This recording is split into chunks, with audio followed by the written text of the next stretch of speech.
From The Australian, here's what's on the front. I'm Claire Harvey. It's Tuesday, April 8, 2025. There's a risk of recession. Those chilling words from the Treasurer Jim Chalmers as all sides of politics and a panicking market react to Donald Trump's sweeping tariffs. Releasing Treasury's pre-election forecast, the government says the next rate cut could be as big as 50 basis points. The leaders meet on Tuesday night for the campaign's first debate, as Peter Dutton dumps his policy of ending public servants' work from home, and Anthony Albanese seeks to reassure Australians he can handle the relationship with Donald Trump. 1 in 3 university applicants have claimed bonus entry points based on factors like disability, divorce, domestic violence or mental ill health. That's an exclusive live now at theaustralian.com.au. Tariffs are bad and free trade is good. That's supposed to be the economic consensus. But throw a populist politician like Donald Trump into the mix and suddenly everything we thought we knew about globalisation and raising living standards gets chucked out the window. Today, I'm joined by our business editor, Vesna Polyak, who's at the centre of the biggest story on earth to work out how Australia and our economy fit into this new world order. Bueller. Ferris Bueller's Day Off will be 40 years old next year. Bueller. But the John Hughes movie classic, which launched Matthew Broderick to stardom, captured something about adolescent malaise that's still perfect today. In 1930, the Republican-controlled House of Representatives, in an effort to alleviate the effects of the... Anyone? The Great Depression. School was just so boring. The teachers wanted to talk about things like tariffs. Passed the... Anyone? The Hawley-Smoot Tariff Act, which raised tariffs in an effort to collect more revenue for the federal government. Did it work? Anyone? It did not work, and the United States sank deeper into the Great Depression. If only more Americans had paid attention, we might not be here. Tonight, Trump's tariffs and financial markets into freefall. $25 billion wiped off the ASX. Heightened concerns of a recession and a global trade war. I find so few parallels with what we've seen before, and that's what's truly scary about this time. In March 2020, in the COVID drawdown, smart investors knew that once we were past the worst of this, we were walking into one of the greatest consumption booms in history, and everyone was going to be feeling really good, and most importantly, they were going to spend. This is not the case here. This one is properly scary, and no wonder $160 billion was wiped off the ASX on Monday. Vesna Polyak is the Australian's business editor, and her newsrooms around the country are melting down right now, along with the stock market. Everyone's a markets writer today, Claire. We're talking to people who are really quite well off. You would think that, they're not going to be so bothered by a 4 or 5% drawdown. You might be surprised that some of them are. And we're also talking to experts in the market who advise investors and manage money for a living. And those are the guys that are the most inclined to panic right now, because suddenly everyone's 10% poorer. It's measurable, and that's what makes it scary. Vesna, it's 95 years since the Smoot-Hawley Tariff Act failed to help the US. And the reason it failed is that other countries retaliated by imposing tariffs on American goods, and that reduced global trade. But how is it that we've ended up in a place where that message has been forgotten? I think we forget how hard we fought to get here. And a lot of the benefits of free trade can be minimised really easily. And that's exactly what's happened since 2024. So we get to a point, everybody is feeling quite well off because the market has had some spectacular gains until now. So the feeling is not one of, well, there's a lot to lose. The feeling was one of, let's see where this goes. And in hindsight, that was naive.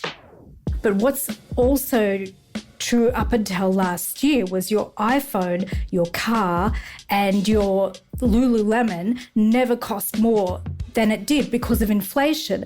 And I think a lot of things in history have really capitalised on inflationary periods where we zig and we zag. This instance, we've definitely zagged. But it's why central banks, including the RBA, have been so serious about the scourge of inflation, because it does lead to events like this.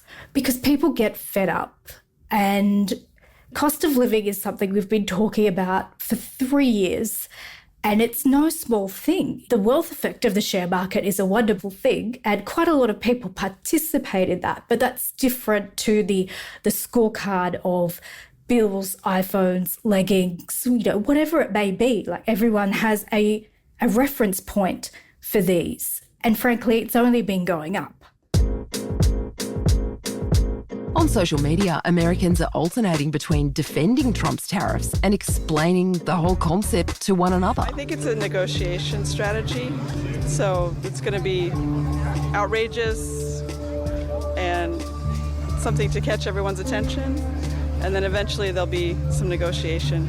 I am not worried about prices going up. Why? Because I'm not going to be buying anything. We pay the tariffs. Well, the companies pay the tariffs, not us. China doesn't pay the tariffs. I voted for Trump, but I didn't vote to lose my job, and I didn't vote for a global trade war, and I didn't vote for Elon Musk to run amok. When are y'all gonna admit that he has no idea what the he's doing? Here in Australia, we've had a sort of seesawing relationship with tariffs, just like the United States have. We've had tariffs in one form or another ever since settlement, really. In fact, we had a military coup because of tariffs in the early years of the New South Wales colony. The Rum Rebellion was really about import restrictions and tariffs on the trade in alcohol. Where do you think Australians are at now in their understanding of, whether tariffs are a good or a bad thing? I think it depends what part of the economy you play in. So fundamentally, the national accounts are a huge beneficiary of the iron ore trade. So we dig up iron ore, we sell it. And that's what funds fiscal spending. So that's cool, but you might feel a little bit removed from that if you're not working in the Pilbara. Except that would be a mistake, because we're not that removed from it at all. If global growth slows, there's less demand for iron ore, and things get fiscally a lot more vulnerable. Just because you're not a FIFO worker or running an automated train or something, it doesn't mean that you're removed from this. This is something that we'll all feel. Yeah, so the government's ability to pay for things like roads and schools and hospitals and discounts on your electricity bill, that's linked to globalisation in a way that some voters might not understand. We're so interconnected, absolutely. Coming up, so should you buy that new car now or hang on to your money?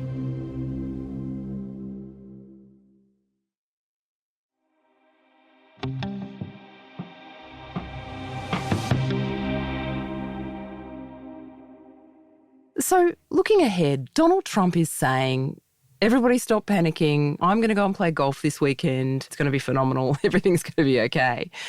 Is there a way in which this is going to be okay, in which it does settle itself out? I think both of those things can be true, but that doesn't rule out or minimise the fact that we could have tremendous more pain ahead. And by more pain ahead, I mean the market could draw down a further 10%, and that would be a terrible thing. We also are coming into this position without the benefit of the company tax cuts that the last Trump administration brought in and the market was hugely receptive to. So there's a lot more downside. And the other element to that is the starting point. The world was never richer. So the S&P 500 your Nvidia shares, whatever it may be. There is just so much more to lose from such a rich starting point where market strategists, investors, hedge funds were repeating themselves endlessly, saying there's no fundamental basis for these valuations.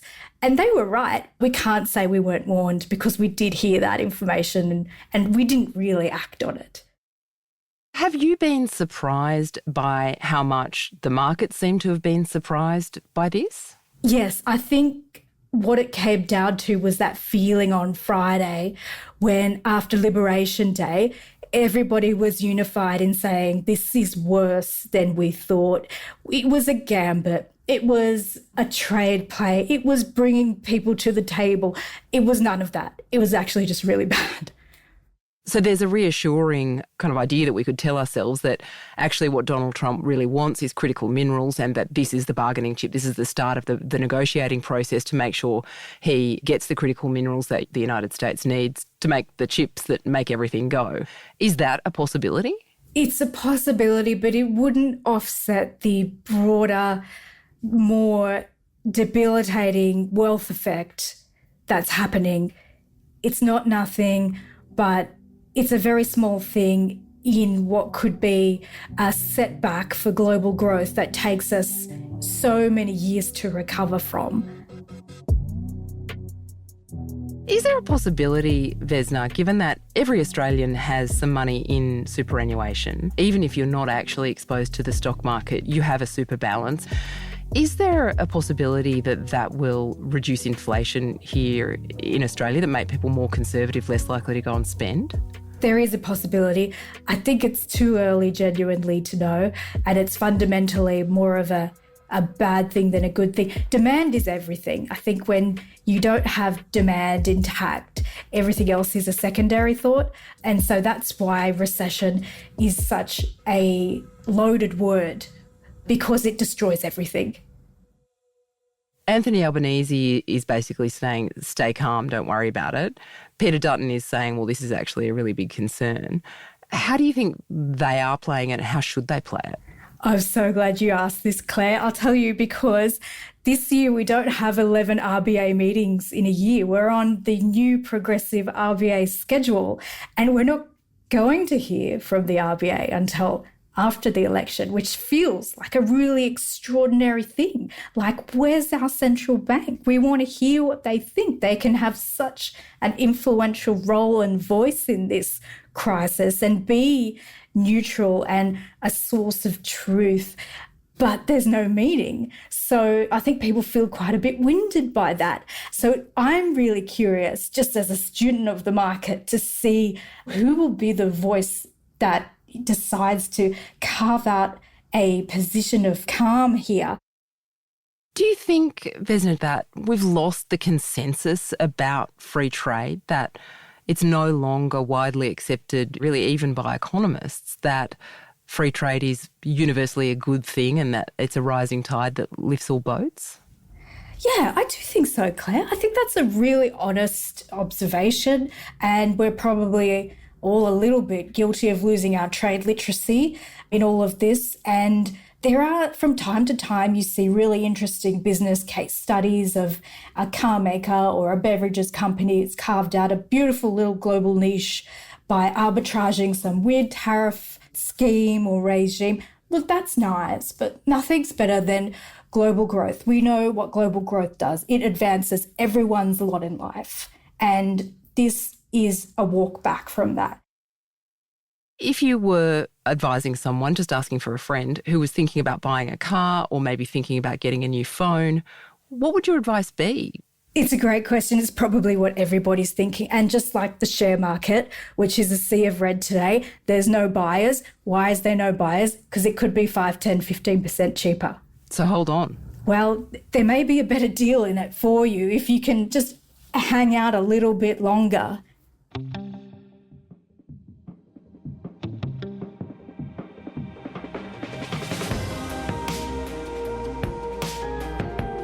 Vesna Polyak is The Australian's business editor. This story's moving fast, and you can keep up with the latest all the time at theaustralian.com.au.